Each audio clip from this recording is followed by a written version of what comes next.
السلام علیکم۔ آج ہم آپ کو نبی کریم کے آخری خطبے کا وہ عظیم اور دل کو ہلا دینے والا واقعہ بتانے جا رہے ہیں جو انسانیت کے لیے آخری اور کامل پیغام تھا۔ یہ وہ خطبہ ہے جو حجۃ الوداع کے موقع پر میدان عرفات میں دیا گیا، اور تاریخ میں اسے انسانیت کا سب سے اہم اور جامع خطبہ کہا جاتا ہے۔ یہ منظر ذرا تصور کریں۔ میدان عرفات میں لاکھوں انسان جمع ہے۔ ہر طرف خاموشی ہے، ہر چہرہ متوجہ ہے، ہر دل بے چینی اور عقیدت سے بھرا ہوا ہے۔ سورج اپنی پوری شدت کے ساتھ چمک رہا ہے، لیکن اس گرمی اور ہجوم کے باوجود کسی کے دل میں شکایت نہیں، کیونکہ آج وہ اپنے محبوب نبی کو آخری بار اس عظیم اجتماع میں سننے جا رہے ہیں۔ یہ وہ لمحہ تھا جس میں وقت جیسے رک گیا ہو۔ فضا میں ایک عجیب سی کیفیت تھی، نہ شور تھا نہ ہنگامہ، صرف ایک خاموش انتظار تھا۔ ہر شخص کی نظریں اس مبارک ہستی پر تھیں جو رحمت عالم ہیں۔ صحابہ کرام رضوان اللہ علیہم اجمعین کے دل دھڑک رہے تھے، کیونکہ وہ سمجھ رہے تھے کہ آج کوئی بہت بڑا اور اہم پیغام آنے والا ہے۔ نبی کریم اپنی اونٹنی پر تشریف فرما ہوئے۔ آپ کا چہرہ مبارک نور سے روشن تھا، اور آپ کے چہرے پر سنجیدگی اور محبت دونوں جھلک رہی تھیں۔ وہ منظر ایسا تھا کہ جس نے ہر دل کو جھنجھوڑ کر رکھ دیا۔ پھر اپنے خطبے کا آغاز فرمایا۔ آپ کی آواز مبارک میدان عرفات میں گونجنے لگی۔ ہر لفظ صاف اور واضح تھا، اور ہر جملہ دلوں میں اترتا جا رہا تھا۔ آپ نے فرمایا، لوگوں میری بات غور سے سنو، کیونکہ مجھے نہیں معلوم کہ اس سال کے بعد میں تمہارے درمیان دوبارہ موجود ہوں گا یا نہیں۔ یہ الفاظ سنتے ہی پورا مجمع لرز اٹھا۔ صحابہ کرام کے چہروں کا رنگ بدل گیا، کچھ کی آنکھوں میں آنسو آ گئے، کچھ نے سر جھکا لیا، اور ہر دل میں ایک عجیب سی بے چینی اور محبت کی لہر دوڑ گئی۔ یہ صرف ایک جملہ نہیں تھا، یہ ایک الوداعی احساس تھا جو امت کے دلوں میں ہمیشہ کے لیے نقش ہو گیا۔ نبی کریم نے پھر خاموشی اختیار نہیں کی، بلکہ اپنے پیغام کو جاری رکھا۔ اپنے انسانیت کی بنیادوں کو مضبوط کرتے ہوئے فرمایا کہ تم سب ایک دوسرے کے لیے برابر ہو۔ کسی عربی کو اجمی پر، کسی اجمی کو عربی پر، کسی سفید کو کالے پر، اور کسی کالے کو سفید پر کوئی فضیلت نہیں سوائے تقویٰ کہ یہ وہ انقلاب تھا جس نے انسانیت کی تاریخ بدل دی۔ اس سے پہلے دنیا میں نسل، رنگ، قبیلہ اور طاقت کی بنیاد پر انسانوں کو تقسیم کیا جاتا تھا، لیکن نبی کریم نے اعلان فرمایا کہ اصل عزت صرف تقویٰ اور اللہ کے خوف میں ہے۔ ہر لفظ کے ساتھ صحابہ کرام کے دل مزید نرم ہوتے جا رہے تھے۔ ہر جملہ ایک نئی سوچ، ایک نیا اصول اور ایک نیا نظام زندگی دے رہا تھا۔ وہ لوگ جو کل تک ایک دوسرے کے دشمن تھے، آج ایک ہی صف میں کھڑے ہو کر انسانیت کا سبق سن رہے تھے۔ یہ خطبہ صرف الفاظ نہیں تھے، یہ ایک مکمل نظام زندگی تھا۔ یہ وہ پیغام تھا جو قیامت تک آنے والی نسلوں کے لیے ہدایت بن گیا، اور یہی وہ لمحہ تھا جس نے تاریخ کو ہمیشہ کے لیے بدل دیا۔ نبی کریم کا خطبہ جاری تھا، اور ہر لمحہ ایسا لگ رہا تھا جیسے آسمان سے رحمت اور ہدایت کے دروازے کھل گئے ہوں۔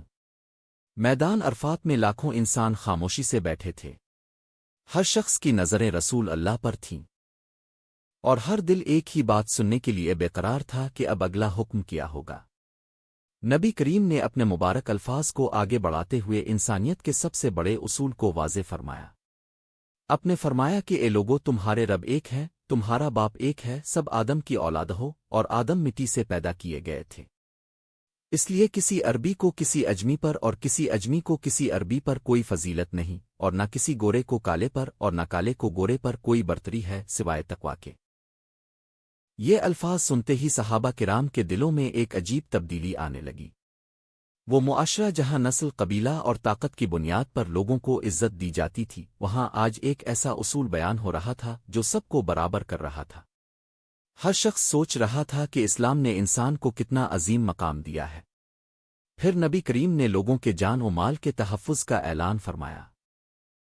آپ نے فرمایا کہ تمہاری جانیں، تمہارے مال اور تمہاری عزتیں ایک دوسرے پر اسی طرح حرام ہیں جیسے یہ دن، یہ مہینہ اور یہ شہر حرمت والا ہے۔ کوئی کسی پر ظلم نہ کرے، کوئی کسی کا حق نہ مارے، اور کوئی کسی کو تکلیف نہ دے۔ یہ اعلان صرف الفاظ نہیں تھے، بلکہ ایک مکمل معاشرتی نظام کی بنیاد تھی۔ اس سے پہلے معاشرے میں طاقتور کمزور پر ظلم کرتا تھا، لیکن اب نبی نے واضح کر دیا کہ کسی کو بھی دوسرے پر ظلم کرنے کی اجازت نہیں۔ اس کے بعد نبی کریم نے امانت اور دیانت کا ذکر فرمایا۔ آپ نے فرمایا کہ جس کے پاس کسی کا حق امانت ہے وہ اسے واپس کرے۔ کیونکہ امانت میں خیانت کرنے والا ہم میں سے نہیں۔ یہ جملہ دلوں کو ہلا دینے والا تھا، اور ہر شخص اپنے اعمال کے بارے میں سوچنے لگا۔ پھر اپنے معاشرتی انصاف کی طرف توجہ دلائی۔ اپنے فرمایا کہ کسی کا حق دبایا نہ جائے، کسی پر زیادتی نہ کی جائے، اور ہر شخص کو اس کا حق دیا جائے۔ اگر کسی نے ظلم کیا ہے تو وہ قیامت کے دن اللہ کے سامنے جواب دہ ہوگا۔ یہ وہ لمحہ تھا جب پورا مجمع گہرے غور میں ڈوب گیا۔ ہر شخص اپنے اندر جھانکنے لگا کہ کہیں وہ کسی کا حق تو نہیں مار رہا، کہیں وہ کسی پر ظلم تو نہیں کر رہا۔ نبی کریم کے ہر لفظ میں ایک نئی زندگی تھی، ایک نیا اصول تھا، اور ایک نیا نظام تھا۔ یہ خطبہ صرف سننے کے لیے نہیں تھا بلکہ عمل کرنے کے لیے تھا۔ ہر جملہ دلوں کو جھنجھوڑ رہا تھا اور سوچ بدل رہا تھا۔ میدان عرفات میں موجود ہر انسان کو یہ احساس ہو رہا تھا کہ آج جو باتیں سنی جا رہی ہیں وہ صرف اس وقت کے لیے نہیں بلکہ قیامت تک آنے والی نسلوں کے لیے ہے۔ اور اسی طرح خطبہ اپنے اگلے مرحلے کی طرف بڑھ رہا تھا، جہاں مزید اہم احکامات اور امت کے لیے آخری وصیتیں بیان کی جانے والی تھیں۔ نبی کریم کا آخری خطبہ جاری تھا، اور میدان عرفات میں موجود ہر شخص گہری خاموشی کے ساتھ ایک ایک لفظ سن رہا تھا۔ ہر چہرہ سنجیدہ تھا، ہر دل متوجہ تھا، اور ہر آنکھ رسول اللہ کی طرف جمی ہوئی تھی۔ یہ وہ لمحہ تھا جب انسانیت اپنی سب سے بڑی رہنمائی سن رہی تھی۔ نبی کریم نے اب اپنے خطبے میں ایک ایسے موضوع کی طرف توجہ دلائی جو معاشرے کی بنیاد سے تعلق رکھتا تھا، یعنی عورتوں کے حقوق۔ اپنے فرمایا کہ لوگوں، عورتوں کے بارے میں اللہ سے ڈرو۔ تم نے انہیں اللہ کی امانت کے طور پر لیا ہے، اور اللہ کے حکم سے ان کے ساتھ تعلق قائم کیا ہے۔ ان کے حقوق کا خیال رکھو اور ان کے ساتھ نرمی اور حسن سلوک سے پیش آؤ۔ یہ الفاظ سنتے ہی ماحول میں ایک سنجیدگی اور گہرائی پیدا ہو گئی۔ اس زمانے میں عورت کو وہ مقام حاصل نہیں تھا جو اسلام نے دیا، لیکن نبی کریم نے اس خطبے میں واضح کر دیا کہ عورت ایک عزت دار اور قابل احترام ہستی ہے، اس کے حقوق کی حفاظت ہر مسلمان کی ذمہ داری ہے۔ پھر نبی کریم نے عدل و انصاف کی طرف توجہ دلائی۔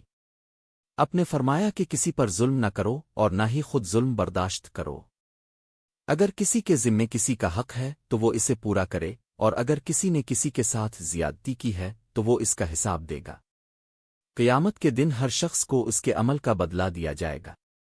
یہ الفاظ سن کر صحابہ کرام کے دل مزید نرم ہو گئے۔ ہر شخص سوچنے لگا کہ کہیں وہ کسی کے حق میں کمی تو نہیں کر رہا، کہیں وہ کسی پر ناانصافی تو نہیں کر رہا۔ یہ احساس انسان کے اندر خود احتسابی پیدا کر رہا تھا۔ اس کے بعد نبی کریم نے شیطان کے بارے میں ایک اہم تنبیہ فرمائی۔ اپنے فرمایا کہ شیطان اس بات سے مایوس ہو چکا ہے کہ اس کی اس سرزمین پر ہمیشہ کے لیے عبادت کی جائے، لیکن وہ تمہیں چھوٹے چھوٹے گناہوں اور غلط راستوں سے بہکانے کی کوشش کرے گا۔ اس لیے اپنے ایمان کی حفاظت کرو اور شیطان کے راستوں سے بچو۔ یہ نصیحت بہت گہری تھی، کیونکہ یہ صرف ظاہری گناہوں کی بات نہیں تھی بلکہ دل کی کمزوریوں اور چھوٹے گناہوں کی طرف بھی اشارہ تھا جو انسان کو آہستہ آہستہ گمراہی کی طرف لے جاتے ہیں۔ نبی کریم کا ہر جملہ انسان کے دل کو جھنجھوڑ رہا تھا۔ یہ کوئی عام خطبہ نہیں تھا بلکہ زندگی گزارنے کا مکمل اصول تھا۔ ہر بات میں ایک روشنی تھی، ایک رہنمائی تھی، اور ایک راستہ تھا جو انسان کو سیدھے راستے کی طرف لے جاتا تھا۔ میدان عرفات میں موجود ہر شخص یہ محسوس کر رہا تھا کہ یہ وہ لمحہ ہے جو دوبارہ کبھی نہیں آئے گا۔ ہر دل میں ایک عجیب سی کیفیت تھی، محبت بھی تھی، خوف بھی تھا، اور سمجھنے کی ایک گہری خواہش بھی تھی۔ اگر آپ کو یہ ایمان افروز واقعہ پسند آیا ہو تو ویڈیو کو لائک کریں اور شیئر کریں، اور ہمارے چینل کو سبسکرائب کریں تاکہ آپ کو مزید خوبصورت اسلامی واقعات ملتے رہیں۔